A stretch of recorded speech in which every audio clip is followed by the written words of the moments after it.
Bom dia a todos, ou boa noite, dependendo da hora que vocês estiverem assistindo essa palestra.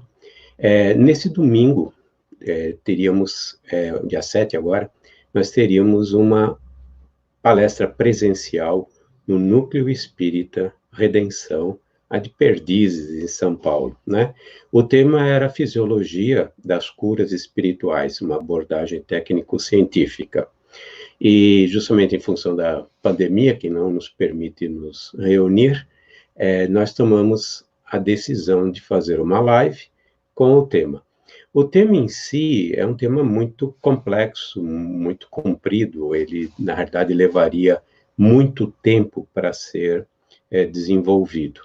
Para vocês terem uma ideia, existem seminários de 2 dias a respeito desse tema, né? Já fiz mais de 10 horas de seminário, 2 dias, 5 horas, para falar sobre um tema que é muito complexo no sentido, tem muita informação hoje. E eu vou começar do começo. Primeiro, agradecendo ao pessoal da Redenção pela oportunidade de estar compartilhando essas informações, e eu espero repetir essa palestra presencialmente, meu tema preferido, né? E, em segundo lugar, eu queria fazer uma textualização do porquê eu estou falando sobre isso. Vamos usar alguns charts, facilita para todos nós, certamente para vocês também.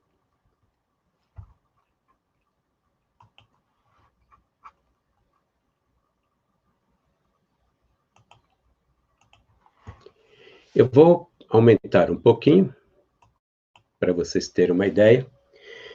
A origem de tudo isso é um trabalho de cura que já é realizado há 35 anos no Pronto Socorro Espiritual Recanto de Luz Irmã Sheila. Pronto Socorro Espiritual Irmã Sheila é um centro espírita aqui de Ribeirão Pires, e esse trabalho é realizado através de um médium sensitivo de cura, de efeitos de ectoplasmia, embora seja muito mais complexo do que isso.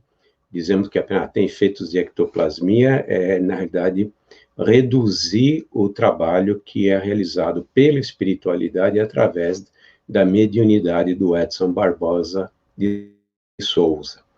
Para vocês terem uma ideia, segundo a espiritualidade e segundo nossas estatísticas, isso coincide, mais de 1 milhão de pessoas foram atendidas ao longo de 35 anos por esse médium, que é o Edson Barbosa de Souza, que mora em São Bernardo e hoje atua aqui em Ribeirão Pires, realizando esses trabalhos de cura. Houve época que eram 3 reuniões de curas semanais, e algumas curas chegavam a 2.000, 2.500 pessoas sendo atendidas. Hoje a nossa média é uma vez por semana, e mais ou menos um sábado de cura dá entre 350 e 900 pessoas. Nós temos uma média de 500 pessoas sendo atendidas.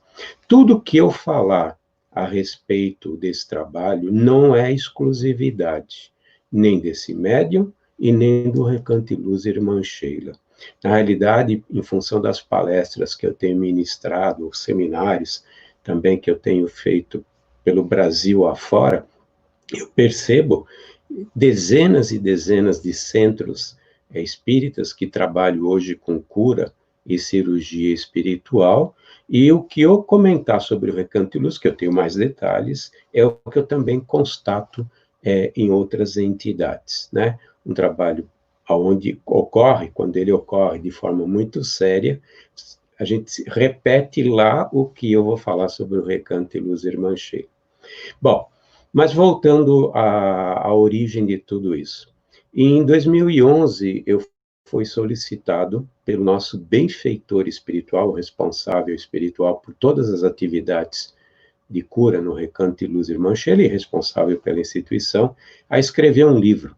Na época, o Dr. Arthur Neiva, muito conhecido como Dr. Stephanie, pseudônimo Dr. Stephanie, mas na realidade é o espírito de Arthur Neiva, um médico que, na última reencarnação, foi discípulo de Oswaldo Cruz, trabalhou com Oswaldo Cruz, desde o último ano da faculdade e até o desencarne dele. Teve vários papéis envolvidos aqui na Terra, por exemplo, ele trabalhou no combate à malária, no combate à febre amarela, no projeto Manguinhos, que acabou determinando a forma de tratamento, a identificação e a forma de tratamento do mal de Chagas, foi amigo pessoal do Dr. Carlos Chagas, foi interventor na Bahia durante alguns meses, porque ele depois acabou se descompatibilizando da política, ele preferiu voltar à pesquisa, foi deputado federal durante muitos anos, ele é o fundador do Instituto Biológico em São Paulo, quem mora em São Paulo conhece o Instituto Biológico, que fica atrás do antigo Detran, né? Ali perto da 23 de maio, né? Ele foi, na realidade, o mentor e o fundador desse instituto, inclusive o primeiro diretor-presidente. Então, ele tem uma ficha corrida enorme. Volto a dizer, esse é o tipo de ficha que a gente encontra nos centros espíritas, que fazem um trabalho sério de cura. Então, são, na realidade, espíritos escolhidos a dedo para a realização dessas tarefas. Não é alguém que não esteja capacitado. Tem que ser líder, tem que ser comprometido, tem que ser responsável, tem que ter background em termos de conhecimento técnico, né, na área da saúde e medicina, e tem que ser um benfeitor, no sentido de que tem o desejo de fazer o bem ao próximo, né? Por isso que não pode ser qualquer espírito. Isso ocorre no Lar Frei Luiz, no Rio de Janeiro, ocorre nos MAPs, Movimento de Amor ao Próximo, também no Rio de Janeiro, ocorre no nosso lar, lá em Florianópolis, aliás, em São José, em Santa Catarina, ocorre no João Berbel, em Franca, ocorre em muitos lugares em que são realizados trabalhos semelhantes ao que o Edson Barbosa realiza aqui no Recanto Luz. Os médiuns têm algumas peculiaridades, mas a verdade é que muitos dos instrumentos ferramentais que fazem parte do arcabouço do dom mediúnico de cura são presentes em vários desses médios que eu citei. Então ele me pediu em 2011 que eu escrevesse esse livro sobre medicina do além, porque na época ele falou, existe muito pouca coisa que explica, na realidade, muita pouca literatura que explica coisas que são muito importantes as pessoas saberem. Por exemplo, como funciona a medicina do além e o que é a medicina do além. Como são feitas os tratamentos, as curas, os tratamentos para curas, e como são realizadas as cirurgias espirituais, o que está por detrás de tudo isso, né? Também entender como é que funciona a doença em nós, como é que ela surge, quais são os fatores que geram a doença, e o que nós podemos fazer para contribuir na mitigação da doença e na própria prevenção da própria doença, né? Como funciona tudo isso? E como são realizados esses trabalhos pela equipe espiritual e como é o médium e como trabalha o médium. Na verdade, como é que funciona o dom mediúnico de um médium de cura, né? Então, esse livro foi escrito baseado na inspiração que me foi passada pelo Dr. Arthur Neiva, tanto que quando terminou, ele me disse, você captou bem o que eu projetei, a grade é essa. Tem 10 casos relatados de cura que são registrados em cartório, para que a gente tenha comprovação legal, jurídica, de que nós tivemos autorização de reportá-los e registrá-los no livro, e esses casos eram já considerados pela medicina como casos sem cura, sem absolutamente nem cura. Eu vou fazer uma coisa que eu não costumo mas eu vou citar um caso de uma menina, que eu tenho autorização, inclusive, de falar sobre ela, tenho por escrito e registrado, que aos 12 anos de idade, ela chegou com um tratamento de cura, eu lembro muito bem dela nessa época, e ela vinha de cadeira de rodas. Ela tinha cisticercose instalada no cérebro, que é, na realidade, a tênia que sobe no cérebro, fica alojada no cérebro, se desenvolve e não consegue mais sair de lá.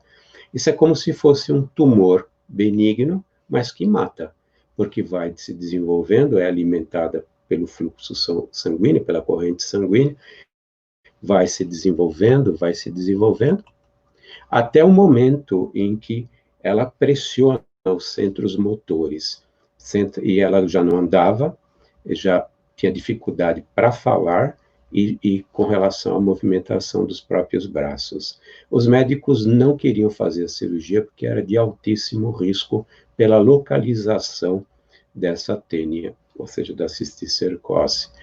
E depois de algumas sessões de tratamento, por mérito ou por necessidades reencarnatórias do programa reencarnatório dela, ela foi atendida e restabeleceu todos os movimentos. Qual foi o procedimento utilizado pela espiritualidade? Através do médium. O encapsulamento do bichinho, da tênia, ela não mais se alimentou dos nutrientes que a corrente sanguínea trazia, e ela morreu. Na realidade, ela pode até ter entrado em estado de latência, mas nós acreditamos que ela tenha morrido. Na hora que morreu, ou entrou no processo de letargia, ela murchou. No momento que murchou, ela deixou de pressionar os centros motores.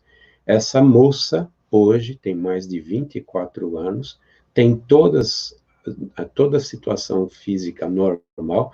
Ela tem outro problema agora, nesse instante, mas não tem nada a ver com a cisticercose. Então, participa de baladas, tem uma vida absolutamente normal, e os exames de imagem mostram, na realidade, essa cápsula no cérebro dela. Então, coisas desse tipo, como funciona? Por que ela teve? Como é que foi o tratamento? Como é que ocorre tudo isso? São coisas que ele pediu que nós registrássemos para compartilhar, porque está na hora da humanidade terrestre conhecer como funciona tudo isso. Não existem milagres, existem técnicas, e tudo isso é ciência. E cada dia que passa, mais a própria ciência está comprovando coisas que deixaram de ser milagres ou dogmas e passaram a ser verdades, né? Verdades. Eu vou citar uma rapidamente. A reencarnação foi provada cientificamente através de protocolo científico por 2 cientistas americanos, um já é desencarnado, chama-se Ian Stevenson, e o outro que é o sucessor, que é o Jim Tucker. Os 2 psiquiatras, chefes da cadeira de psiquiatria da Universidade de Virgínia. Usando o protocolo científico, demonstraram mais de 2.500 casos de reencarnação. Não são espíritas, não sabiam o que era o espiritismo, simplesmente eles dizem, nós não temos certeza que todo mundo reencarna, mas comprovamos que esses 2.500 casos de reencarnação são reais, né? Então, à medida que a ciência vai evoluindo, nós estamos desmistificando coisas que eram consideradas como milagres, né? Ou como desejo de Deus, desejos insondáveis de Deus. Existe, na verdade, uma ciência por detrás de tudo isso, né? Então, dando prosseguimento ao nosso objetivo hoje,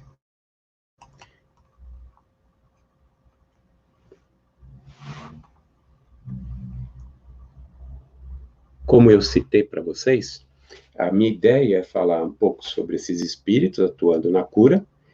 Eu quero falar um pouquinho sobre as doenças, né? Como elas aparecem, quem é o causador da doença, como isso funciona a nível de comando no corpo físico, né? Por que adoecemos e como funciona a fisiologia da alma. Vamos começar pelos realmente os senhores desse trabalho, né? Eu acho nada mais justo do que começar pela espiritualidade. O médium é apenas um instrumento e perfeitamente dispensável. Eu vou dizer claramente com uma prova. São realizados, por exemplo, 500 tratamentos 500 tratamentos presenciais no sábado de cura, no Irmã Sheila, quando a gente está atuando, obviamente nós estamos numa pandemia e as atividades estão paradas, e são tratados 200 casos todo sábado de cura, à distância. São pessoas que entram no site do Recanto de Luz Irmã Sheila, preenchem uma ficha pedindo um tratamento, é colocado isso no dia da cura, através da psicografia que o médium realiza, que é o receituário, que é a primeira atividade dele, é fazer o receituário, né? Essas orientações são enviadas para o solicitante.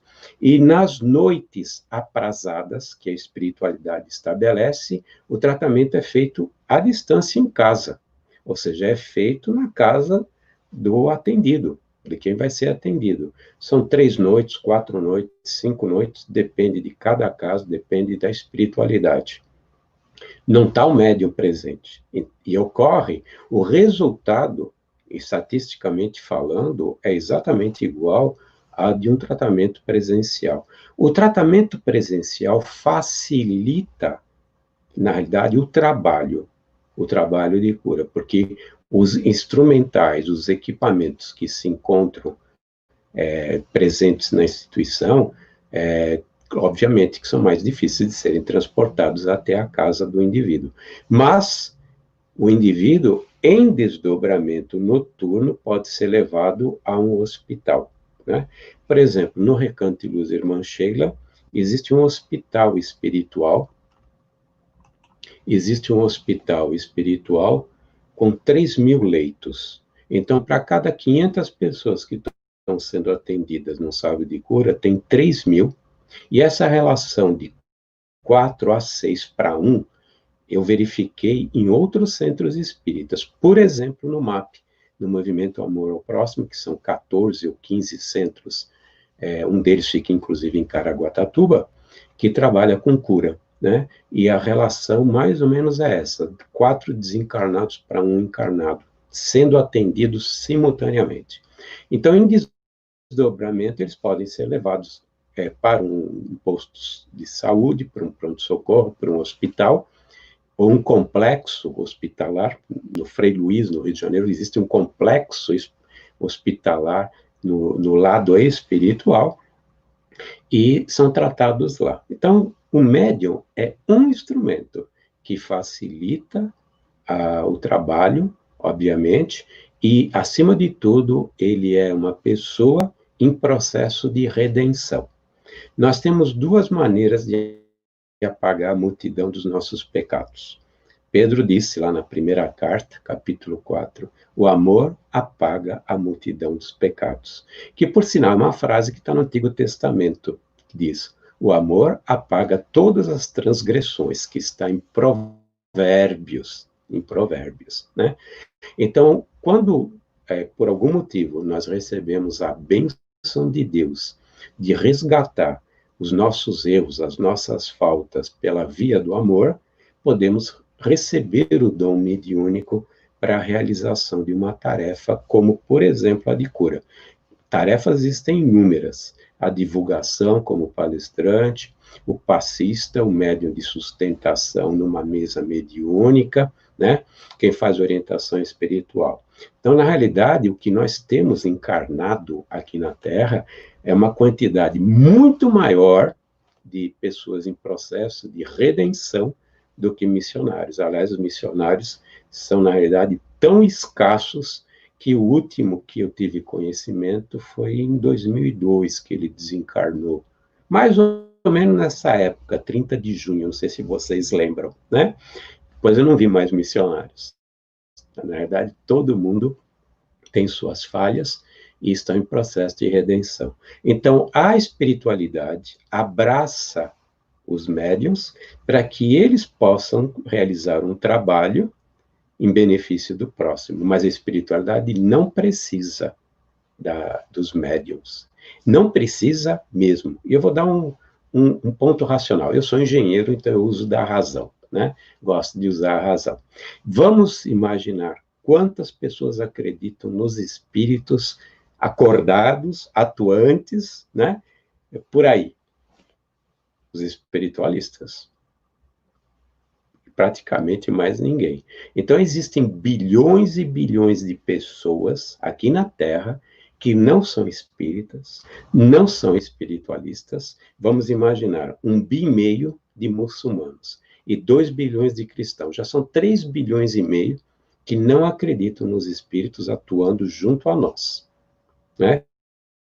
Eles acreditam, e alguns deles acreditam em anjos, mas não em espíritos. Eles não são atendidos? Claro que são atendidos. Se o anjo da guarda chegar e entrar num hospital espiritual ou encontrar um médico espiritual para pedir ajuda para o seu tutelado, vai ser negado? Todos nós somos filhos de Deus. Qual é a diferença entre eu e um muçulmano? Eu e um evangélico ou eu e um ateu? Nada. Então, o médium, na verdade, é um instrumento. Isso é muito importante, porque a maneira como nós nos posicionamos, infelizmente, não é das melhores, né? Segundo a estatística da espiritualidade, para cada 100 médios que são preparados para virem fazer o trabalho mediúnico, 95 mal e mal fazem alguma coisa. 5 sobrou. 4 é meia boca. 4 é meia boca. Sobrou 1. Olha o trabalho. 100 pessoas em processo de redenção que receberam a oportunidade das vias do amor evitar a dor, preferem a dor. Porque a quantidade de médiuns falidos que eu vejo que eu vi ao longo da minha vida e que é reportada na realidade pela própria literatura espírita, mostra que se a gente não vai por bem, vai por mal. Se a gente não escolhe o caminho do bem, vai ter a dor inevitável. E daí a quantidade de médiuns falidos que vêm para tratamento no Recanto de Luz Irmã Sheila. Obsediados, doentes crônicos, doenças agudas, tudo bem, mas são doenças terríveis que acometem. Isso não quer dizer que não acometeria o médium, mas nós percebemos que muitas são decorrência, na realidade, a própria espiritualidade divide isso com a gente, na decorrência da falta de trabalho, né?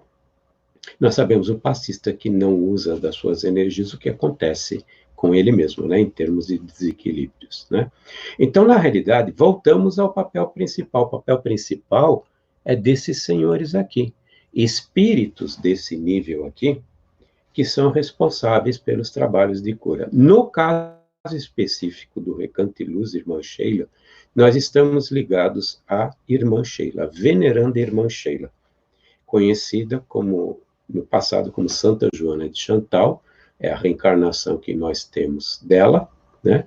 Conhecida graças ao Chico Xavier, ao médium de Uberaba, lá, Pedro Leopoldo de Uberaba, Chico Xavier, e ela é a responsável e administradora geral de um hospital que fica numa cidade chamada Alvorada Nova.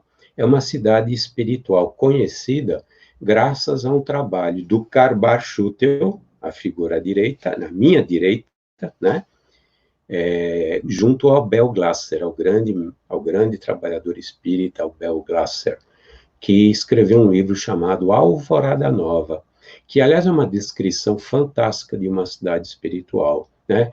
Eu gosto muito do Nosso Lar como descrição também, obviamente. O Nosso Lar tem conceitos fantásticos, mas o Alvorada tem mais detalhes da cidade espiritual do que o próprio Nosso Lar, né? Então, quem tiver interessado em conhecer uma cidade espiritual, tá aí, Alvorada Nova. Essa cidade de Alvorada Nova fica um pouquinho acima do umbral, e nós sabemos isso graças ao André Luiz, né? E eu sei em função dos benfeitores, mas graças ao André Luiz nós sabemos. Eu acho, não sei se está em Nosso Lar ou Missionários da Luz, em que ele faz menção a essa cidade como sendo uma cidade que está acima do Nosso Lar. Mas não interessa. O que eu sei é que ela se encontra numa esfera espiritual chamada das artes, da ciência e da cultura, das artes, né, cultural ou das ciências, aonde o Karbar Schutel é o governador-geral dessa cidade, Alvorada Nova.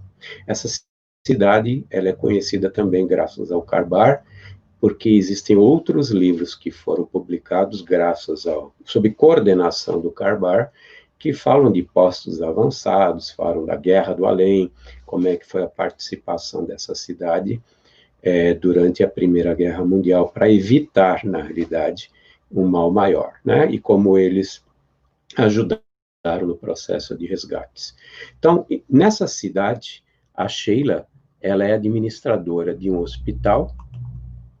Esse hospital, ela fica nessa cidade espiritual. Eu acredito que o mouse deve estar mostrando. Aqui é a governadoria. E no I, nós encontramos, eu vou voltar a minha tela, porque na realidade vocês estão vendo. Aqui é a governadoria, e aqui nós temos um hospital espiritual, chamado Casa de Repouso. É um hospital, tem um hospital na cidade espiritual, né? Ué, mas espírito desencarnado não volta são sem nenhum problema? Não, ele não volta. Na realidade, a raiz de toda doença está no perispírito. Palavras de Emmanuel, né? Está no livro Leis de Amor, que foi psicografado pelo Chico e pelo Valdo Vieira na década de 50 para 60. Esse livro foi publicado em 63, chama-se Leis de Amor, que fala muito a respeito da cura, das doenças, na verdade, e fala muito como o Espiritismo pode ajudar nos processos de tratamento. Tudo isso foi base, inclusive, para a Medicina do Além, o livro que eu mostrei, né? Hoje já se encontra o Leis de Amor, mas até recentemente, ele já fazia muito tempo que não era publicado pela Federação Espírita, né? Mas, de qualquer forma, o Emmanuel diz, a raiz de toda doença está no perispírito. Nós temos aqui, então, o hospital. Na frente desse hospital, que não está mostrado no desenho, mas está descrito no livro Alvorada Nova, nós encontramos o núcleo do desenvolvimento da medicina do além. Na realidade, é um grande centro de desenvolvimento científico da medicina, né? Na qual cientistas médicos, eles realizam o trabalho de desenvolvimento da medicina. Essa cidade, nessa esfera espiritual, a medicina do além está 50 anos à frente da medicina da Terra.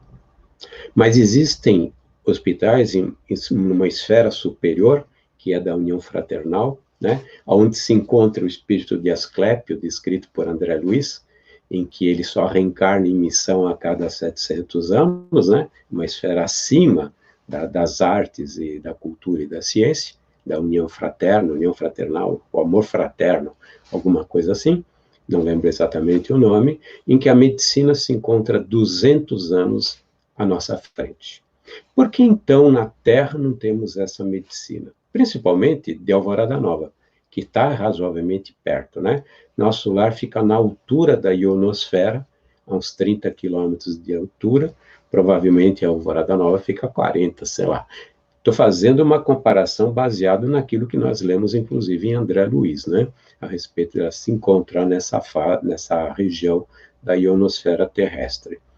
Porque, na realidade, quem decide as descobertas que são feitas no mundo dos encarnados é Jesus e sua falange. Sim.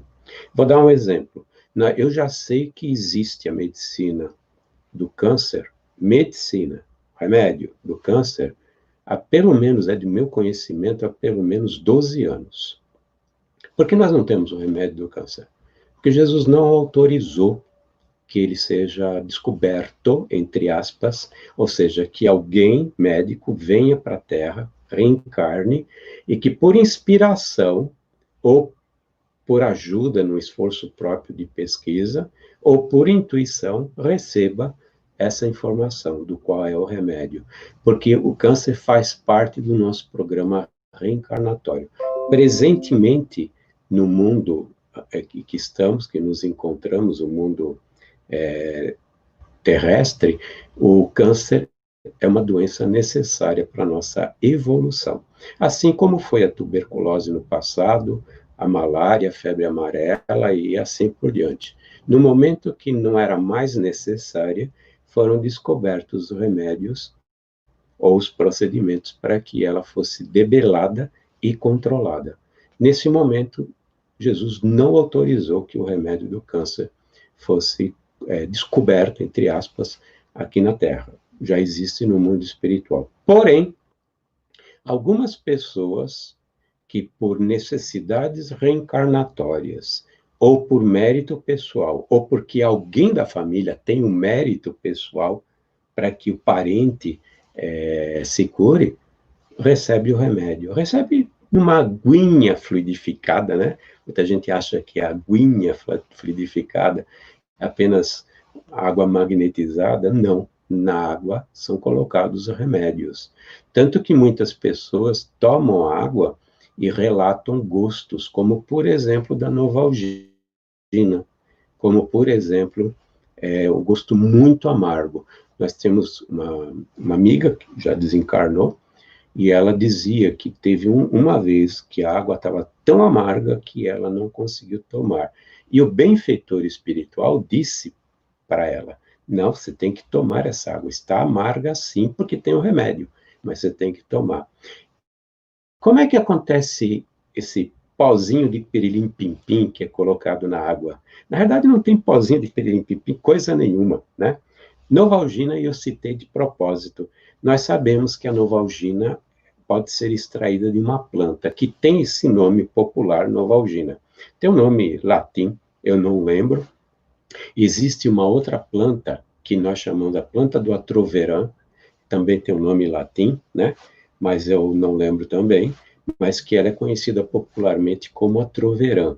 Então, na realidade, na natureza se encontra tudo que a gente precisa. O Emmanuel, no livro Leis de Amor, né, que foi psicografado pelo Chico e foi psicografado pelo Valdo Vieira, ele comenta que Jesus, quando organizou o planeta Terra, fez com que tudo que fosse necessário para curar doenças do passado, do presente e as doenças que virão no futuro, se encontrassem na natureza e nos fluidos terrestres. Eu vou repetir. Jesus deu um jeito, através das suas falanges, para que todas as doenças pudessem ser tratadas e curadas. E tudo está na natureza ou nos fluidos terrestres. E à medida que ele permite, nós vamos descobrindo. Obviamente que a produção sintética da Novalgina tem um custo-benefício, permite, na verdade, um custo-benefício do que se nós tivéssemos que plantar e extrair a Novalgina das plantas. Então, muita coisa sintetizada, mas essas moléculas, ou a molécula base, se encontram na natureza ou nos fluidos terrestres. Está em Leis de Amor, um dos últimos capítulos, Leis de Amor, do Chico, né? Que foi o Emmanuel que ditou. Então, não é de se estranhar que quem conhece a natureza capture essas essências e traga e coloque na água. Na realidade, a cura ela pode ser feita de várias formas, não é só a água. A água é considerada um solvente universal pela espiritualidade.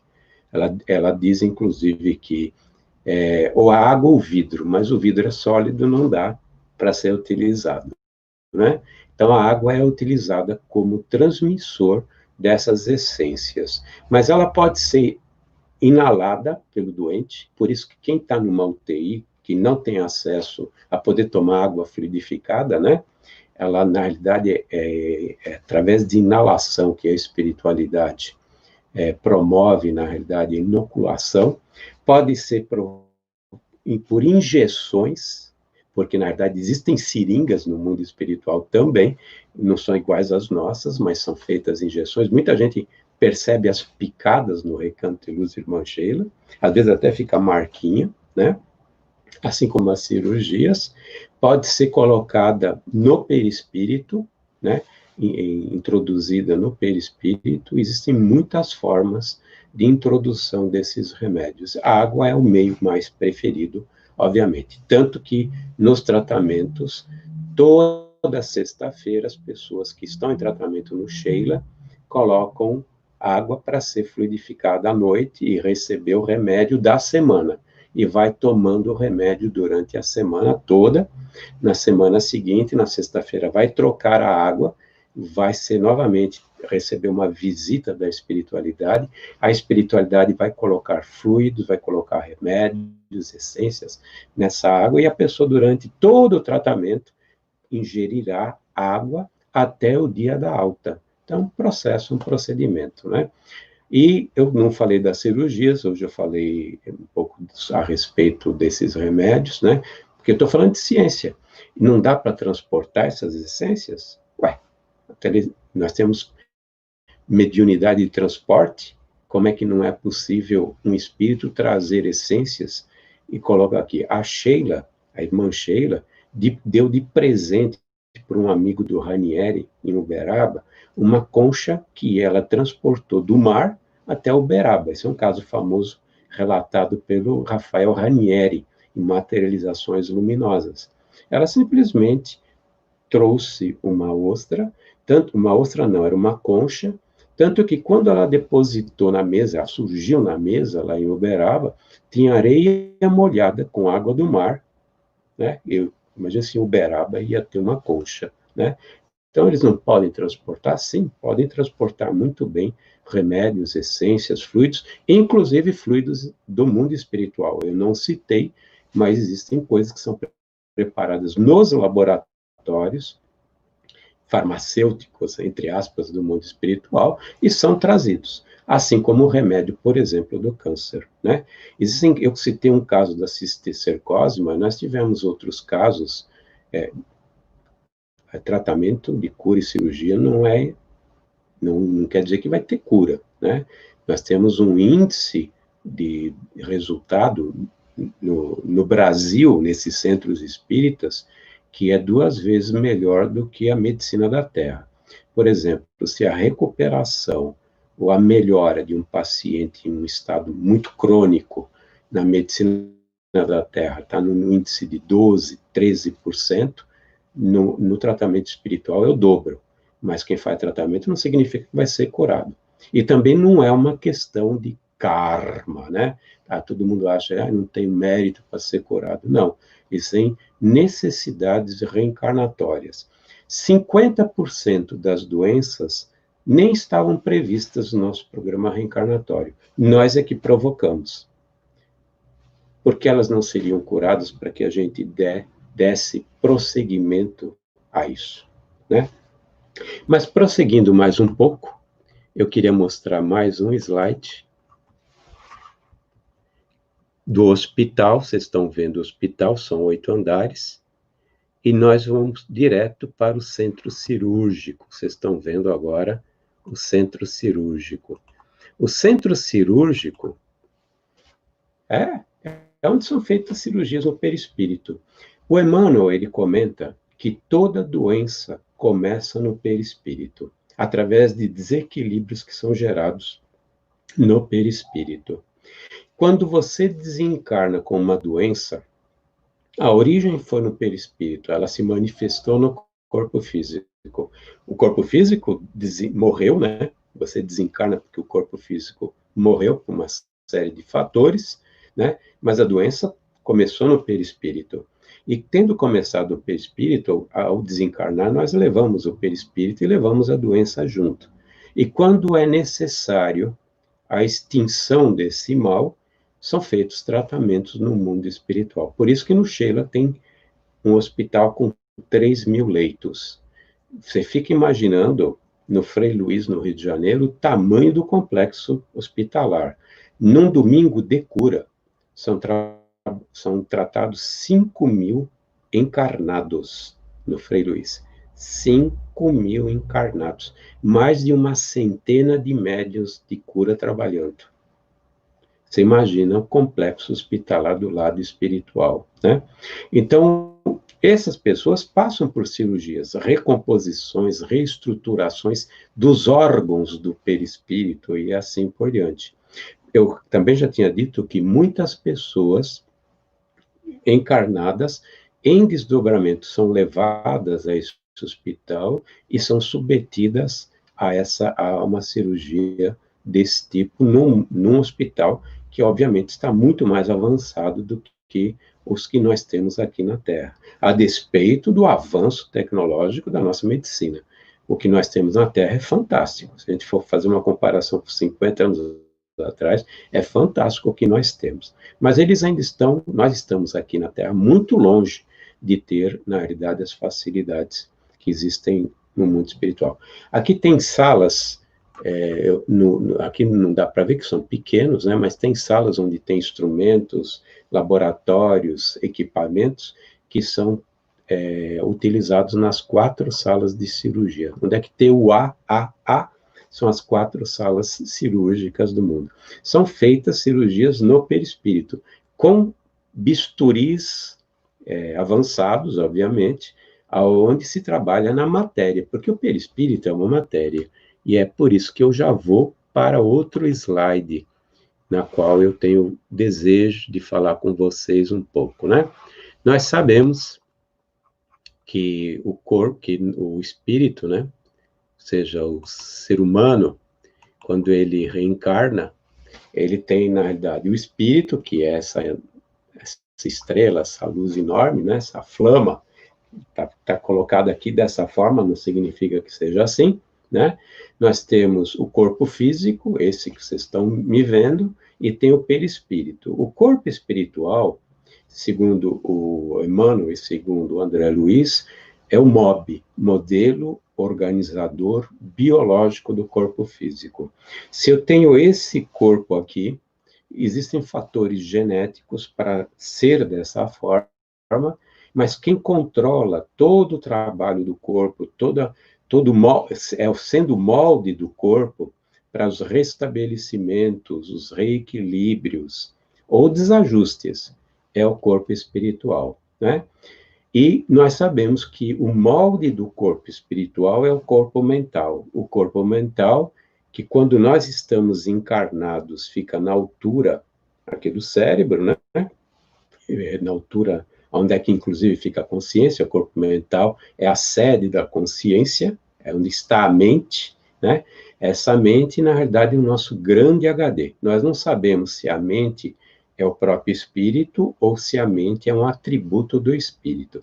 Mas a verdade é que o espírito, através da mente, ele controla todo o seu universo, todo o seu mundo, né? E é através dele que ele controla o corpo físico, através dele que ele controla os corpos, todos os corpos, o corpo físico, o corpo espiritual e o corpo mental, e os demais corpos, mesmo não sendo parte da doutrina espírita, essa questão dos corpos, sob o ponto de vista científico, sob o ponto de vista da física, faz todo sentido que nós tenhamos corpos intermediários entre a dimensão que está o espírito e o corpo físico, que é a terceira dimensão, porque tem que ter uma descendência, tem que ter uma descida dimensional em termos físicos até atingir o corpo físico. E para o espírito controlar o corpo físico, ele precisa, na realidade, passar suas ordens através de todos esses corpos até chegar ao corpo físico e comandá-lo. É assim que funciona. Então, o corpo espiritual é o molde do corpo físico. Se o corpo espiritual ele está ajustado, está perfeito, a sua psicoesfera está perfeita, a psicoesfera é um resultado, né? Então, seu campo eletromagnético está ajustado, o corpo físico ele se encontra bem. Mas se ocorre um desajuste no corpo espiritual, a curto, médio ou longo prazo, isso se reflete no corpo físico, né? Por isso que dá para reverter. Muitas vezes não tem mais tempo. Por exemplo, se o câncer surgiu no perispírito e desceu, entre aspas, desceu para a dimensão física, o próprio perispírito, se ele se ajustar, ele ajustaria também a matriz, o seu corpo físico. Só que num determinado estágio, não há mais tempo. O corpo físico não consegue mais se recuperar. E muitas vezes as condições não estão mais propícias para ter esse tempo, né? Por isso que as cirurgias e os tratamentos começam pelo espiritismo, pelo espírito, corpo espiritual, desculpe, mas elas podem ser realizadas fisicamente, extirpando miomas, retiradas de miomas, retiradas de células cancerígenas, de tumores, né? São retirados. Se você fizer exame de imagem, você vai ver o buraco, entre aspas, você vai ver a zona em que ocorreu a cirurgia, inclusive com cisões, pontos e tudo mais, né? Porque, na verdade, foi necessário já intervir no corpo físico, né? Então, o corpo espiritual é o molde, assim como o corpo mental é o molde, né? Eu queria aproveitar, agora explicar para vocês um pouquinho, claro que tudo isso tem que ser muito rápido, como eu já disse, levaria 10 horas. Não se assustem com a figura, tá? Na realidade, se vocês quiserem, é só depois consultar o livro, e no livro tem essa figura que também aparece, que na verdade é um livro do comandante Edgar Armand, Psiquismo, um estudo maravilhoso, que é a interpretação do que o André Luiz falou a respeito dos comandos. Eu vou desaparecer um pouquinho da tela para ampliar um pouquinho esse quadro, mas não fiquem preocupados com o quadro em si, tá? Na verdade, nós temos o espírito aqui em cima, bem em cima à direita, né? São dois seres aqui. O espírito, nós temos ele enviando ordens para a mente, que fica no corpo mental, e a mente, né, que fica no corpo mental, fica mais ou menos aonde está o centro de força coronário, o centro de força do coronário, que é o principal centro de força, vamos dizer, o principal chakra, que ele é responsável pela maior parte de todo o controle do nosso corpo físico e do corpo espiritual. E ele comanda, inclusive, os outros centros de força. Eu vou dar um exemplo apenas de como funciona aqui. O espírito, eu, Fábio, né, quer, nesse momento, levantar a mão. Quero fazer esse movimento. Eu, espírito, que estou, na realidade, superposto aqui, interpenetrado no corpo físico, manda uma ordem para a mente, que fica no corpo mental. A mente é a sede da consciência, e é o nosso HD que vai controlar todo o mundo físico e o mundo do corpo espiritual também, o corpo mental. Essa mente, ela manda a ordem para o centro coronário. Do coronário, a ordem, por exemplo, se o trabalho é muscular, né, ele vai para o centro frontal. O centro frontal, ele vai fazer a descida para o corpo físico, no córtex cerebral. E do córtex cerebral é distribuída essa ordem pelos sistemas nervosos, o sistema nervoso, e depois recebe o comando para que o músculo faça exatamente esse movimento. Olha, eu estou com frio hoje. Como é que eu sei que eu estou com frio como espírito? O espírito não sente frio. Ele pode ter a sensação de que esteja sentindo frio, mas ele não sente frio. Através dos meus órgãos sensoriais, eu estou transmitindo essa informação de volta para o espírito. Através do sistema nervoso, pelo meu sentido, tato, a pele, mando através do sistema nervoso, vai para o córtex, do córtex vai para o centro frontal, do centro frontal essa informação vai para o coronário, do coronário vai para a mente, e da mente vai para o espírito.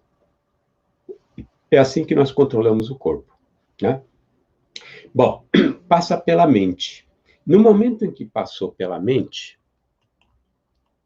a mente está aqui, né? Espero que o mouse esteja mostrando aonde está a mente, na live.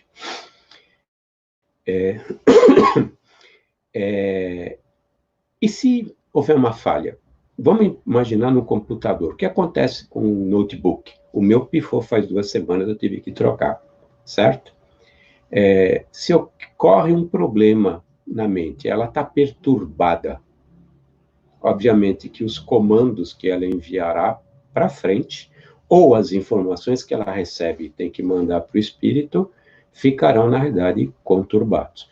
O Emmanuel, ele diz o seguinte, por exemplo, uma consciência que não se encontra em paz destrambelha o funcionamento da mente. Ele usa essa palavra, né? Destrambelhar o funcionamento da mente. Então, por exemplo, a pessoa está com remorso, está profundamente chateada consigo mesma, tá querendo ressarcir seus erros, coisa e tal, e fica naquela agonia que ela precisa resolver o que ela fez, aquele outro, ela prejudica o trabalho da mente. A mente é o notebook. É como se colocasse um vírus no notebook. Obviamente que alguma coisa vai destrambelhar no corpo físico. E as informações que chegam para o espírito a respeito da situação do corpo físico não são de qualidade, né?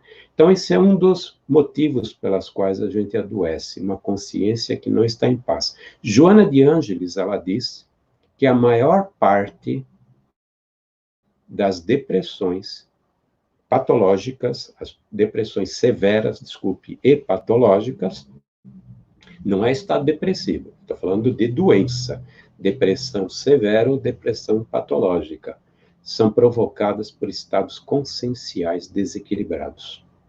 Ela diz isso, está num livrinho dela, né? Eu agora não lembro o nome, mas se alguém tiver interesse, me pergunta depois que eu respondo. Estou no Facebook, dá para saber e me achar.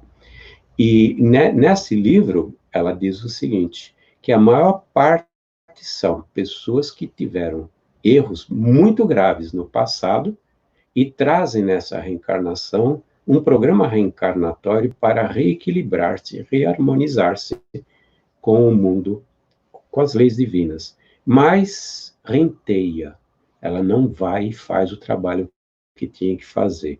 Entra um choque consciencial enorme entre a consciência que cobre o espírito e o espírito que não quer realizar o trabalho que tem que fazer.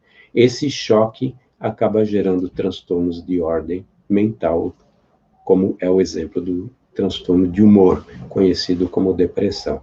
Um estado consciencial em que eu não estou querendo me apaziguar com ele, não estou querendo me harmonizar. Isso é típico em médium que entra em falência.